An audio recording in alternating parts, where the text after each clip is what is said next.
Congress party ఓడిపోతుందనే frustration లో CM Revanth Reddy మాట్లాడుతున్నారని మాజీ మంత్రి జగదీష్ రెడ్డి అన్నారు. నిన్న భువనగిరి సభలో సీఎం రేవంత్ చేసిన వ్యాఖ్యలపై స్పందించారు మాజీ మంత్రి. నీ పదవిని నీ పార్టీ వాడే ఊడగొడతాడు, ముందు గదేందో చూసుకో అని ఫైర్ అయ్యారు. మోదీతో నీ కుమ్మక్కైంది నువ్వే అంటూ సీఎం రేవంత్ పై విరుచుకుపడ్డారు. ప్రజలు అన్నీ గమనిస్తున్నారన్నారు జగదీష్ రెడ్డి. పదవుల కొరకు ఏ రకమైన పెదవులు మారుస్తున్నారు, ప్రదర్శనలు చేస్తున్నారు. వీళ్ళకి ఏమాత్రం సిగ్గు లేదు అని అనుకుంటున్నాయి. కూడా పాపం బతుకుదేరు కొరకు బుర్రకథ చెప్పుకునే వాళ్ళందరూ కూడా అరే వీళ్ళ దగ్గర పోయి నేర్చుకోవాలి మనం కొంత, ఒకరి నాయకత్వాన్ని ఇంకోటి అంగీకరించాలని చెప్పిన వాళ్ళు ఇవాళ ఎట్లా ఒకరిని కూడా ఓడుకుంటున్నారో మిమ్మల్ని అసహ్యించుకుంటున్నారు నల్గొండ జిల్లా ప్రజలు. గింతంత రేవంత్ రెడ్డినే పొగుడుతున్న మీరు ఆనాడు రాజశేఖర రెడ్డి దగ్గర ఎటువంటి ఊడిగం చేసి ఉండాలి.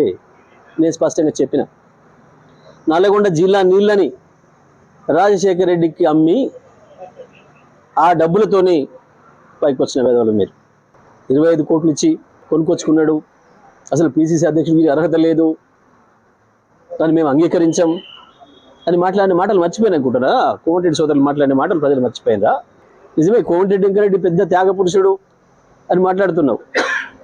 అందరికీ తెలుసు ముఖ్యమంత్రి కిరణ్ కుమార్ రెడ్డి రేపు ముడ్డు మీద దాన్ని తీసేస్తున్నాడు మంత్రి పదవి అంటే ఒక డ్రామా కంపెనీ పెట్టిన సంగతి ప్రజలందరికీ కూడా తెలుసు. నిజమే, ఆయన ఉద్యమాలు చేసిందని మాట్లాడుతున్నాడు. నువ్వెక్కడున్నావు? ఇవాళ కాంగ్రెస్లో పెద్ద తారగా పెరుగుతున్నావు నువ్వు. ఆనాడు ఏ తారా తోరణంలో ఉన్నావు? నువ్వు మాట్లాడతావా నా గురించి?